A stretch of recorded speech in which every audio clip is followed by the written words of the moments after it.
ఈయన అఫీషియల్గా ఈయన చేయవలసిన బాధ్యత ఏంటి? ఎలక్షన్ పోస్ట్ పోన్ చేయడానికి లేదంటే రీడ్యూ చేయడానికి ఈయన బాధ్యతలు ఏంటి? ఎలక్షన్ ఆఫీషియల్గా రిపోర్ట్లు పంపిస్తామన్నారు, ఇప్పుడే పంపించేశారు వాట్సాప్లో. రెండోది, రేపు నేను అరోరా గారిని కలవడం జరుగుతుంది, అది కూడా ఏర్పాటు చేయడానికి ఆయన అసిస్టెంట్ చెప్పారు బాటియా పిఎస్కి చెప్పమని.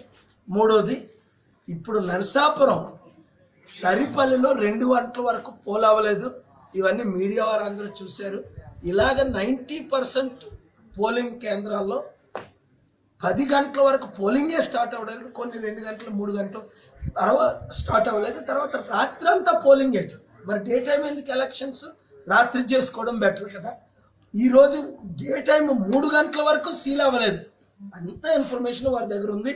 డిస్ట్రిక్ట్ కలెక్టర్కి, రిటర్నింగ్ ఆఫీసర్కి ఇప్పుడు ఇన్ఫర్మేషన్ పంపిస్తున్నారు. ఇన్వెస్టిగేషన్ చేసి రీపోల్ చేయాలని రిక్వెస్ట్ చేశాను, అది ఆనర్ చేస్తారని నమ్ముతున్నాను. Thank you very much.